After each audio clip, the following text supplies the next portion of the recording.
다 같이 사도신경으로 신앙 고백하시면서 오늘 수요 예배 하나님께 드리겠습니다.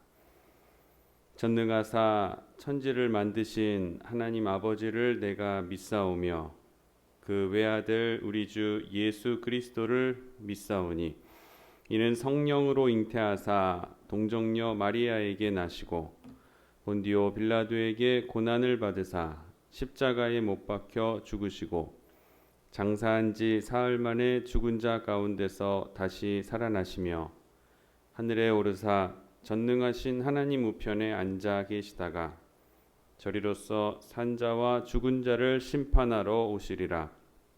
성령을 믿사오며 거룩한 공회와 성도가 서로 교통하는 것과 죄를 사하여 주시는 것과 몸이 다시 사는 것과 영원히 사는 것을 믿사옵나이다. 아멘. 찬송가 370장 찬송가 370장 찬송하시겠습니다.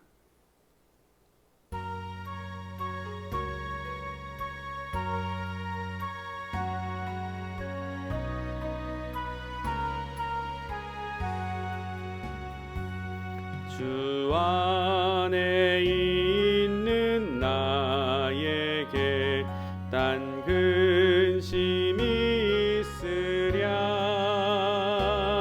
십자가 밑에 나아가 내 짐을 풀었네. 주님을 찬송하면서 할렐루야 할렐루야. 내 앞길 멀고 험해도 나 주님만 따라가리. 그 두려움이 변하여 내 기도 되었고 전날의 한숨 변하여 내 노래 되었네. 주님을 찬송하면서 할렐루야 할렐루야. 내 앞길 멀고 험해도 나 주님만 따라가리. 내 주는 자비하셔서 늘 함께 계시고 내 궁핍함을 아시고 늘 채워주시네. 주님을 찬송하면서 할렐루야 할렐루야. 내 앞길 멀고 험해도 나 주님만 따라가리. 내 주와 맺은 언약은 영불변하시니 그 나라 가기까지는 늘 보호하시네. 주님을 찬송하면서 할렐루야 할렐루야. 내 앞길 멀고 험해도 나 주님만 따라가리.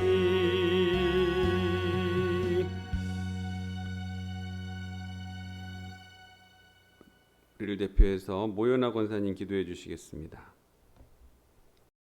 불기둥과 구름기둥으로 인도하시는 하나님, 코로나19 사회적 거리두기 비대면 영상 예배로 수요 예배를 하나님께 올려드립니다. 예배 드리는 처소는 각각 다르지만 온 마음과 정성을 다해 드리는 복된 예배로 인도하옵소서. 목마른 사슴이 시냇 물을 찾듯 우리의 영혼은 주님의 말씀과 찬양을 사모합니다. 코로나19로 인하여 사회적, 경제적 고통받는 사람들 위협 속에서 속히 벗어나 자유의 능력 회복시켜 주옵소서. 비전을 건축 중에 있습니다. 하나님이 운행하시고 계획하시어 하나님이 원하시는 비전을이 완성될 때 영혼 구원의 방주 사명 감당하는 믿음의 비전홀로 축복하옵소서. 목사님 말씀 선포하십니다. 목사님 피곤치 않도록 보혈의 능력으로 덮어주시사 말씀을 듣는 성도는 아멘으로 순종하며 성령님이 하시는 말씀을 들을 수 있는 길을 열게 하옵소서. 우리의 예배를 도와주시는 예수님의 이름으로 기도합니다. 아멘.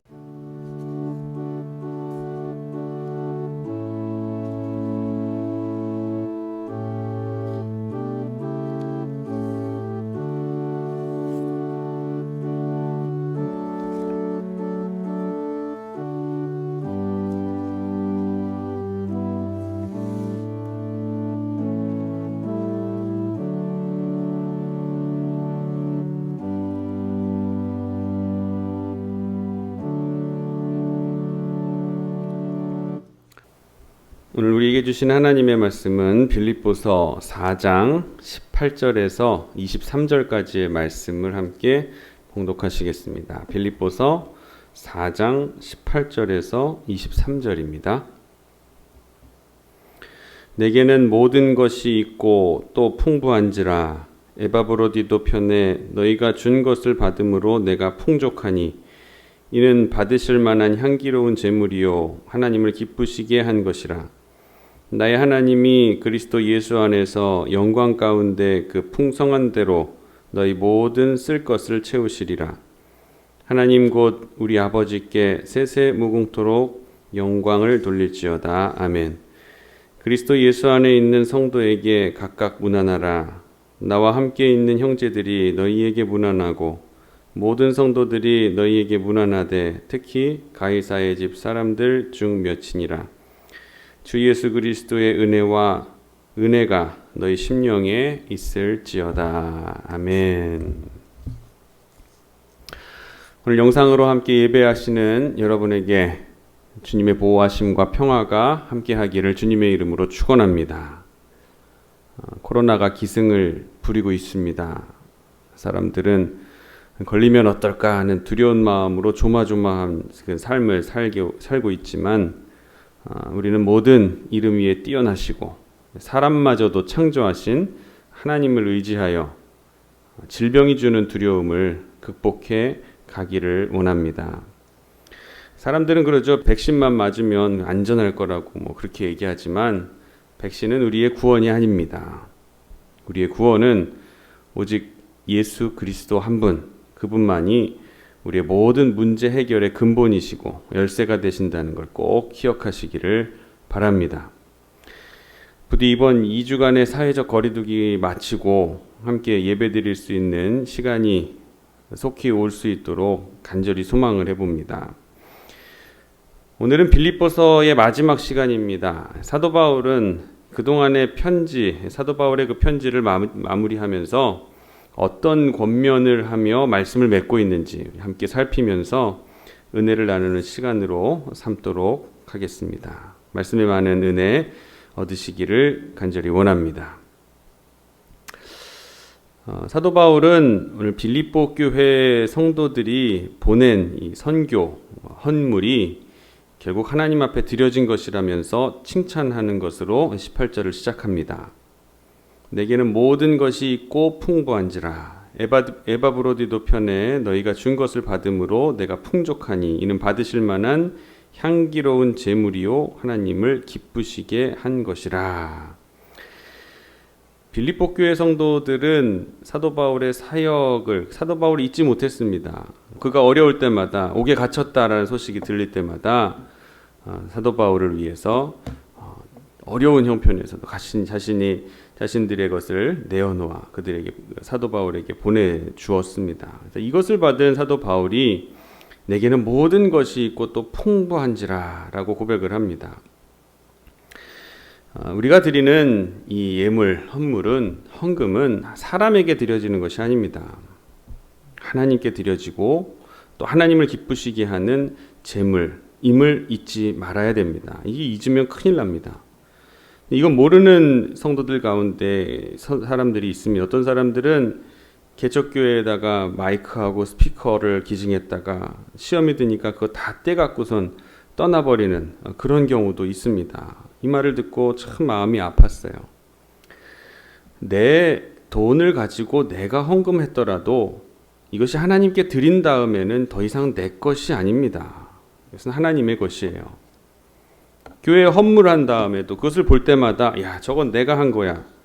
저거 내 돈으로 한 거야 라고 생각해서는 곤란합니다. 그렇게 생각하다 보면은 시험에 들게 되면은 마음이 상처를 받았을 때 도로 가져가고 싶은 거예요. 저거 내가 했는데 하면서. 이런 분들은 기본적으로 성경의 가르침을 잘 몰라서 그런 것입니다. 하나님께 드린 다음에는 내 것이 아니라 하나님의 것이라는 것 꼭 잊지 말아야 됩니다. 사실 원칙적으로 따져보면 우리가 가진 모든 것 다 하나님이 주신 것 아니겠어요? 다 하나님의 것이에요. 원래 하나님의 것이에요. 하나님이 주신 것을 일부를 내가 다시 하나님께 드린 것이니 내가 갖고 있으나 하나님께 드린 것이나 이제는 다 하나님의 것이라는 것을 우리는 고백할 수 있어야 됩니다. 진젠도르프 백작이라고 하는 사람이 있습니다. 선교 역사 가운데 유명한 분으로 모라비아 교도의 창시자예요. 본래 귀족의 아들로 백작의 지위를 가진 사람이었습니다. 당연히 부유했겠죠. 그 모든 재산을 자신이 하나님의 부르심을 받은 다음에 다 내놓았어요.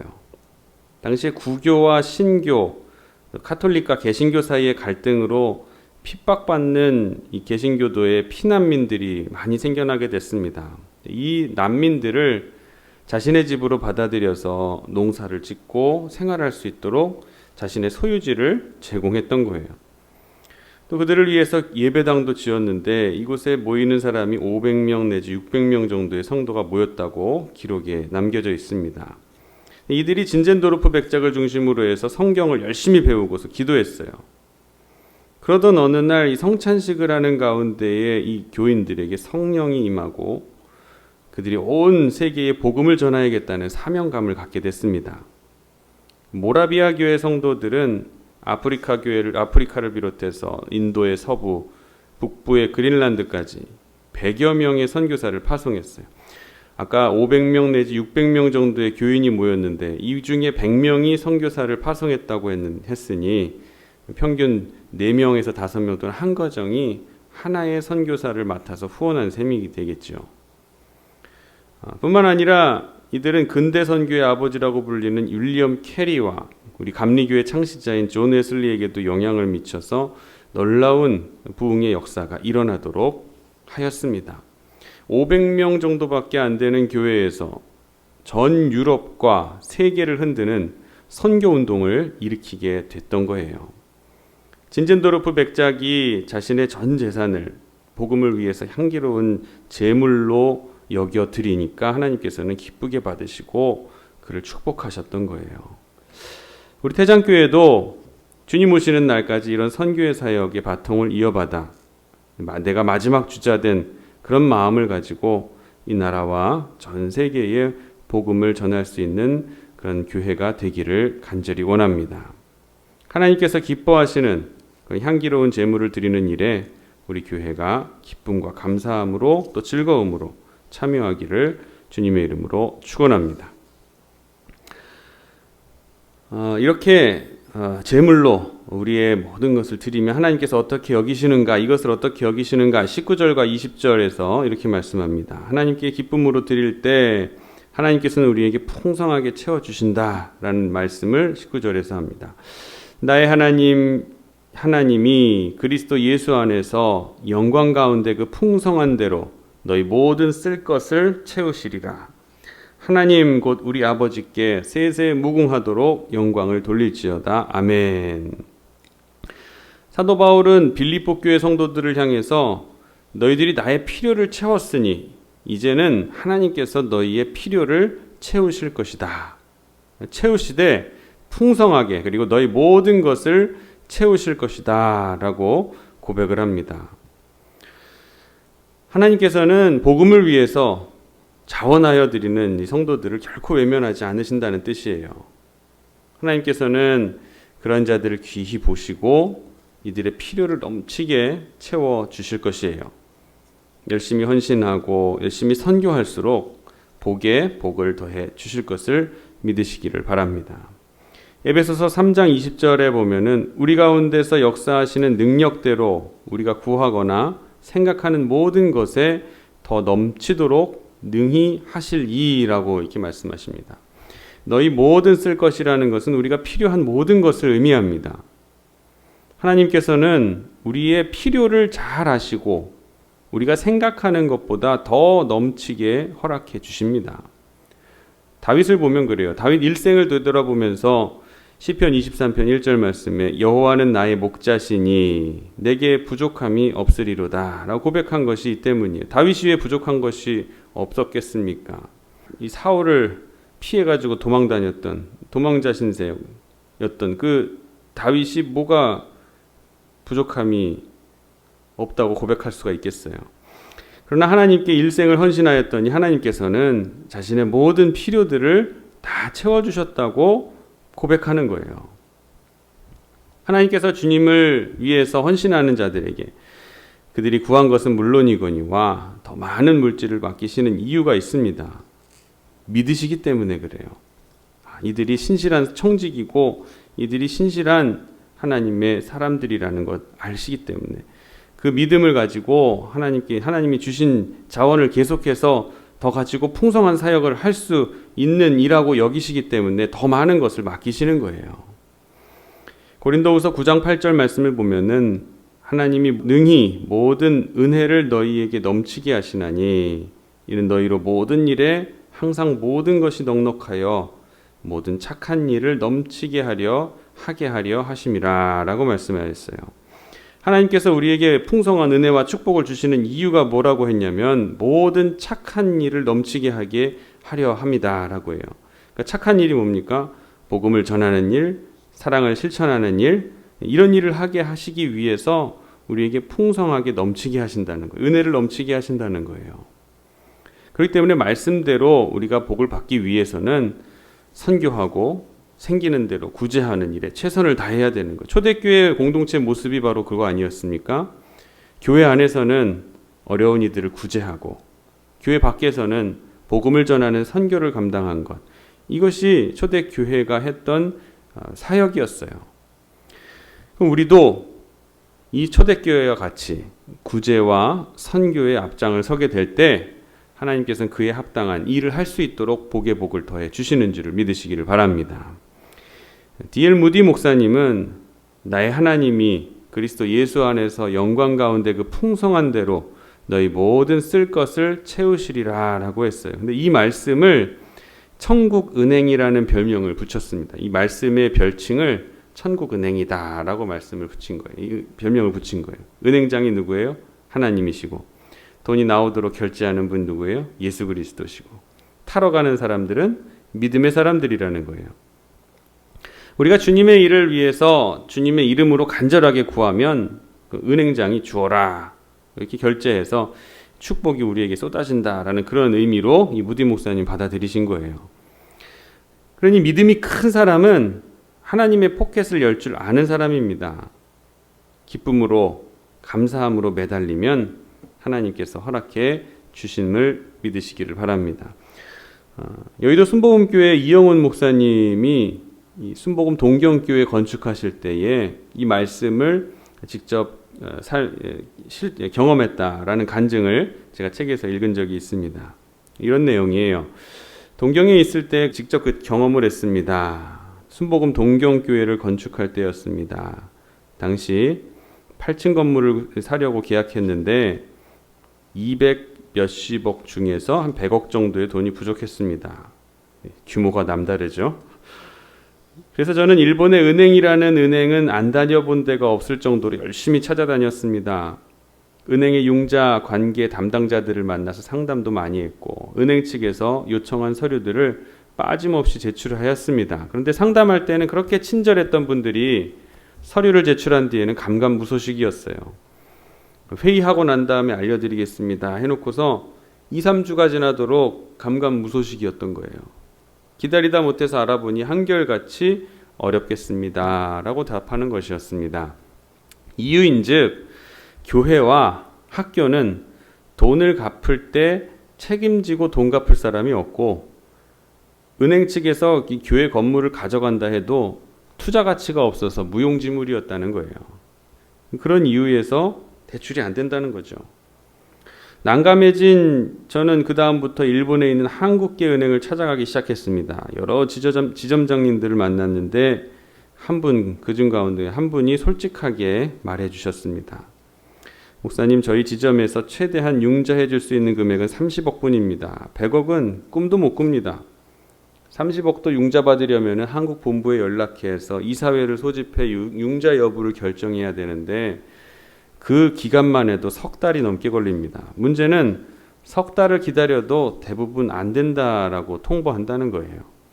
다른 분들도 진작 그렇게 솔직하게 얘기를 꺼내주셨으면 일일이 찾아가지도 않았을 텐데 다들 네 알아보겠습니다 하고 이 목사님을 돌려보내니까 얼마나 많은 시간 낭비를 했겠습니까? 당장 그달 말일까지 잔금 100억을 치러야 되는데 잔금 지불 날짜는 점점 다가오고 아예 돈을 빌릴 수 없다는 얘기를 들으니까 온몸이 힘이 쭉 빠지는 것이었습니다. 정말 우리 선대들은 교회 건축을 할 때 정말 대책이 없었던 것 같아요. 그런데 하나님께서 정말 그러한 와중에 하나님의 역사를 경험하고 간증하게 하시더라고요. 믿는 만큼, 의지하는 만큼 내 계획이 무너질 때 하나님께서는 역사하신다라는 것을 우리는 수많은 간증을 통해서 알게 됩니다. 일단 저지르게 하시고 또 수습도 해주시더라고요. 여기도 그렇습니다. 잔금은 준비도 안 됐는데 될지 안 될지도 모르는데 덥석 계약을 하고 그달 말일까지 기다리는 이 믿음은 도대체 어디서 온 믿음이었을까? 어떤 믿음이었을까? 저는 정말 그런 생각을 해봤습니다. 아마 일반 사람들이라면은 무모하고 이렇게 대책 없이 했다고 막 손가락질 했을 거예요. 자, 그런데 이때 이 목사님에게 주님의 음성이 기도하는 중에 들려왔다는 거예요. 너 지금 뭐 하고 있느냐? 주님 보시면 아시잖아요. 제가 지금 교회 건축하려고 융자 얻으려고 한 달 내내 뛰어다니고 있지 않습니까? 근데 두 번째 또 물으시더라는 거예요. 너 뭐 하고 있느냐? 주님이 무슨 말씀 왜 물어보시는지를 이제야 깨달은 거예요. 주님, 제가 잘못했습니다. 주님의 일은 주님이 하시는 것인데 제가 착각했던 것이에요. 제가 그렇게 한 달 내내 뛰어다니고 고생한 것은 결국 주님께 맡기지 못하는 제 믿음의 부족 때문이었다고 고백하고 있어요. 우리 하나님이 문제 해결의 근원이신데 이 목사가 믿음도 없이 하나님 아닌 세상의 은행장을 찾아가서 한 달 내내 여기저기 뛰어다닌 것이에요. 그 시간에 그 노력을 갖고 교회에 와서 기도했으면 얼마나 많이 기도를 했겠습니까? 그런데 아침부터 저녁까지 뛰어다니다가 집에 오면은 축 늘어졌으니 기도할 힘이나 있었겠습니까? 이 목사님 고백이 지난 한 달간의 제 모습이 너무도 부끄러웠습니다. 그래서 그 길로 교회에 가서 엎드렸습니다. 엄청나게 회개하고 울며 기도했습니다. 일주일이 지난 주일 날이었어요. 일본 집사님 한 분이 목사님을 찾아온 거예요. 목사님, 제가 은행 융자 좀 알아볼까요? 예, 알아보세요. 사실 이전에 알아보겠다라는 사람, 도와주겠다라는 사람 얼마나 많았겠습니까? 하도 많아서 별 기대를 하지도 않았대요. 근데 얼마 후에 전화가 왔습니다. 목사님, 융자가 됐습니다. 깜짝 놀라서 자초지종을 물어보니까 이 집사님의 따님 결혼식 주례를 했는데 이 하객 중에서 신용금고 이사장님이 있었다는 거예요. 그 이사장님의 어머니는 일본 이 도토리현이라는 시골 마을에 교회를 세우실 정도로 독실한 크리스천이셨던 거예요. 그러면서 아들에게 앞으로 교회 짓는 일이 생기면 네가 꼭 도와드려라 하는 그런 말씀을 늘 하셨다는 거예요. 그래서 이 이사장님이 집사님으로부터 교회의 사정을 전해 듣게 되니까 그때 어머니의 말씀이 생각난 거예요. 어머니의 말씀에 순종해서 이 자신이 빌려주기로 했다는 거예요. 더 감사한 것은 이 신용금고에서 최대한 융자해 줄 수 있는 금액이 60억밖에 안 되는데 특별하게 이사장 권한으로 100억까지를 융자해 주겠다고 제안을 한 거예요. 거기에다가 이자도 3.5% 저리에 15년 동안 원금과 이자를 갚는 그런 조건으로 빌려주었다는 거예요. 당시에 이 교회는 8%든 10%든 돈을 이렇게 이자를 주고서라도 돈을 빌리려고 했던 차이기 때문에 엄청나게 좋은 조건으로 또 원하는 금액만큼을 대출받을 수가 있었다는 거예요. 그래서 이 교회는 이 일로 인해서 모두가 감격하고 하나님께서 모든 것을 행하셨다. 그래서 그 건물에서 입당 예배를 드리는데 얼마나 감사했는지 모른답니다. 우리 하나님이 은행장이신데 왜 사람들을 찾아다녔는지 모르겠습니다 하면서 그 간증을 마무리하시는 목사님. 기도하니까 그 집사님이 자기 발로 찾아오셔서 알아볼까요 하고 일을 다 처리하신 거예요. 한 달 내내 몇 달을 이 융자 때문에 고생을 했는데 기도하니까 그냥 하루아침에 풀려버린 거예요. 풍성한 하나님께서 풍성한 은혜로 채워주신 것을 실제로 보여주신 거예요. 하나님께서는 우리의 믿음을 보십니다. 응답은 이미 기도 시작할 때 다가옵니다. 근데 왜 실제로는 더디 이루어질까요? 그래서 하나님께서 우리의 믿음을 보시고 그 상황을 받아들일 수 있을 그러한 믿음의 준비가 되었는지를 확인하시기 위해서예요. 믿음의 준비가 됐을 때 그것을 받아들일 수 있는 상황이 되었을 때에 비로소 응답을 내려주신다는 거예요. 그렇기 때문에 기도하고 절대 포기하지 마시기를 바랍니다. 절대 뒤로 물러서시면 안 돼요. 우리가 응답받지 못하는 것은 우리의 믿음이 약해가지고 간절하게 매달리지 못하고 한두 번 기도해보고 에이 안 되네 하고 포기하기 때문인 거예요. 의심하지 말고 끝까지 포기하지 말고 기도하시기를 바랍니다. 우리의 믿음의 분량이 차게 될 때, 우리 그릇에 물을 부을 때도 그렇잖아요. 컵에다 물을 부을 때도 쫄쫄쫄쫄 부어서 끝까지 차게 될 때에 찰랑찰랑하고 넘치는 그런 컵이 되는 것처럼 믿음의 분량이 우리의 분량, 마음 심령의 믿음의 분량이 가득 차게 될 때에 그때 하나님의 역사는 이루어지게 되는 것을 여러분 꼭 믿으시기를 바랍니다. 하나님은 은혜의 하나님이시고 축복의 하나님이시지만 우리의 바른 믿음을 보신 후에 복을 내려주십니다. 그래서 히브리서 11장 6절의 말씀 보면은 믿음이 없이는 하나님을 기쁘시게 하지 못하나니 라고 얘기했어요. 믿음이 없으면 하나님을 기쁘게 할 수가 없습니다. 바른 믿음으로 하나님을 기쁘시게 하고 또 풍성한 은혜를 누리시는 저와 여러분 되시기를 주님의 이름으로 간절히 축원합니다. 기도하겠습니다. 사랑과 은혜가 풍성하신 하나님 아버지 감사를 드립니다. 의심하지 말고 포기하지 말고 끝까지 기도하며 매달릴 때에 우리의 믿음의 분량이 가득 차게 될 때에 하나님의 역사가 이루어지게 된다라는 것을 말씀을 통해서 기억하게 하여 주시옵소서. 오늘도 이러한 믿음 가지고 하나님을 예배하는 사랑하는 성도들, 가정에서 이 방송을 보며 함께 예배하는 우리 사랑하는 성도들의 가정 가운데에 하는 이 믿음의 분량이 가득 차게 하셔서 가정에서 기도하는 모든 기도의 제목이 하나님께 상달되고 또 그 기도의 응답을 통하여 우리의 믿음이 더욱 성장할 수 있도록 기쁨이 넘칠 수 있도록 하나님 우리를 복되게 하여 주시옵소서. 감사드리며 거룩하신 예수님의 이름 받도록 간절히 기도하옵나이다. 아멘. 찬송가 357장 찬송하시겠습니다.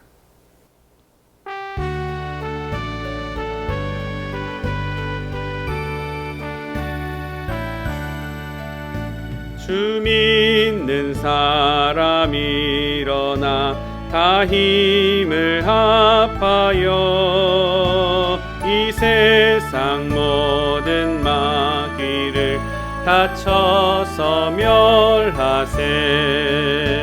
저 앞에 오는 적군을 다 싸워 이겨라. 주 예수 믿는 힘으로 온 세상 이기네. 믿음이 이기네. 믿음이 이기네. 주 예수를 믿음이 온 세상 이기네. 온 인류 마귀 괴율로 큰 죄에 빠지니 진리로 띠를 띠고서 늘 기도드리세. 참 믿고 의지하면서 겁 없이 나갈 때 주 예수 믿는 힘으로 온 세상 이기네. 믿음이 이기네. 믿음이 이기네. 주 예수를 믿음이 온 세상 이기네. 끝까지 이긴 자에게 흰 옷을 입히고 또 영생 복을 주시니 참 기쁜 일일세. 이 어두운 세상 지나서 첫 천성 가도록 주 예수 믿는 힘으로 온 세상 이기네. 믿음이 이기네. 믿음이 이기네. 주 예수를 믿음이 온 세상 이기네. 아멘. 교회 소식 말씀드리겠습니다. 구역인사위원회 이번 주 주일 12시 30분에 있습니다. 그리고 이어서 1시부터 임원회를 열도록 하겠습니다. 교회 건축을 관련해서 중요한 사안을 나누어야 될 일이 있어서 임원회를 소집합니다. 많이 참석하셔서 여러분 관심 가져주시기를 바랍니다. 주님 가르치신 기도하심으로 오늘 수요 예배 마치겠습니다. 하늘에 계신 우리 아버지여, 이름이 거룩히 여김을 받으시오며 나라가 임하시오며 뜻이 하늘에서 이루어진 것 같이 땅에서도 이루어지이다. 오늘 우리에게 일용할 양식을 주시옵고 우리가 우리에게 죄 지은 자를 사하여 준 것 같이 우리 죄를 사하여 주시옵고 우리를 시험에 들게 하지 마시옵고 다만 악에서 구하시옵소서. 나라와 권세와 영광이 아버지께 영원히 있사옵나이다. 아멘.